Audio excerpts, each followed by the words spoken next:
간밤에 새로 들어온 소식 그리고 사람들의 관심을 끈 뉴스를 전해드리는 뉴스 열어보기 시간입니다. 먼저 연합뉴스입니다. 이달부터 한국과 중국을 잇는 국제 항공 노선 일부가 다시 운항됩니다. 코로나19 사태로 대부분 막혔던 한국과 중국의 하늘길에 어느 정도 숨통이 트인 건데요. 국토교통부는 현재 주 10회 운항 중인 양국의 항공 노선을 주 20회까지 늘리기로 했다고 밝혔습니다.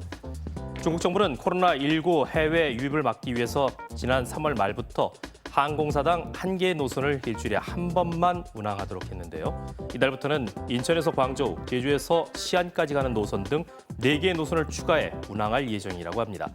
이 밖에도 3개 노선을 더 추가하기 위해서 양국이 협의를 진행하고 있다는데요. 협의가 완료되면 한국 국적사가 운항하는 한국과 중국의 운항 노선은 10개로 늘어나게 된다고 합니다.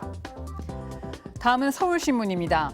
지난 10일 박원순 전 서울시장이 갑작스럽게 사망하면서 박 시장이 생전에 추진했던 정책에 차질이 생길 것으로 보입니다. 시장 권한 대행을 맡은 서정엽 행정일 부시장은 서울시정은 박 전 시장의 시정 철학에 따라서 중단 없이 계속돼야 한다고 강조했지만 박 전 시장과 같은 정치력을 발휘하기는 힘들 거라는 의견이 많은데요. 최근까지 박 전 시장이 강조해온 그린벨트 해제 반대 등의 정책이 한 발 후퇴할 거란 우려도 있습니다. 박 전 시장은 미래 세대를 위해 남겨놔야 할 보물 같은 곳이라면서 그린벨트 유지 입장을 분명히 했지만 당장 부동산 폭등을 잠재워야 하는 정부와 여권 입장에서는 아파트 공급 확대가 절실한 상황입니다. 이해찬 더불어민주당 대표가 박 시장과의 비공식 면담에서 그린벨트를 풀어달라고 요구하기도 했다는데요. 앞으로 서울시의 대표 정책으로 자리 잡은 박원순표 정책들이 추진 동력을 얼마나 확보할 수 있을지 관심이 쏠리고 있습니다. 다음은 매일경제입니다. 정부가 부동산을 증여받는 경우에 부담해야 하는 취득세율을 지금보다 2배 이상 올리는 방안을 검토하고 있다고 합니다. 부동산 대책을 통해 다주택자의 주택 처분을 유도한다는 게 정부 방침이지만 의도와 다르게 다주택자가 처분 대신 증여로 쏠릴 수 있다는 우려가 나오기 때문인데요. 다주택자의 배우자나 어린 자녀가 증여받을 경우에 물어야 할 취득세 부담을 높이기로 한 겁니다.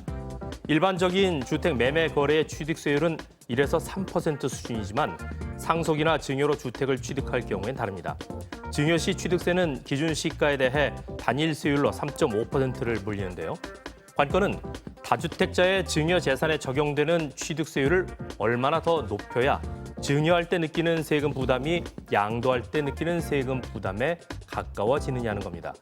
이런 점을 감안하면 증여재산 취득세율이 일반 매매 시 취득세율을 크게 넘는 수준으로 오를 수도 있다고 합니다. 서울경제 살펴봅니다.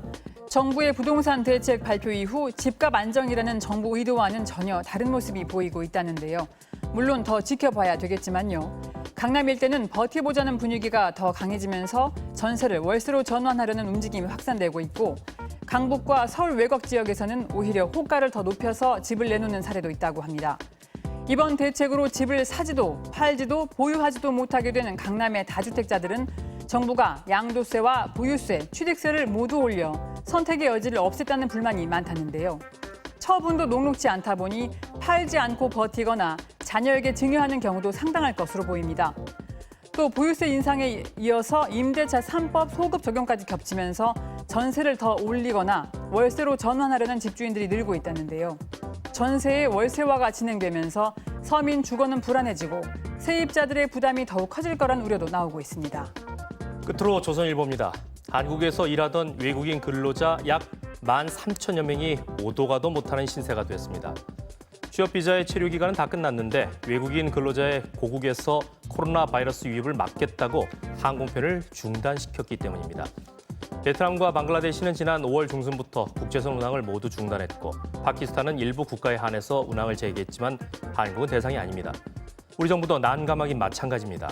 외국인 근로자에게 최대한 허용할 수 있는 체류 기간은 연장 기간을 감안할 때 총 5년이지만 외국인이 국내에 5년 이상 체류하면 영주권 신청이 가능하기 때문에 무작정 선의를 베풀기는 어렵다는 입장입니다. 한 전문가는 상대국 정부와 협의해서 코로나19 음성 판정 후 돌려보낸다든지 봉쇄가 끝나면 바로 귀국하는 조건으로 고용 연장을 시켜주는 방안을 마련해야 한다고 말했습니다.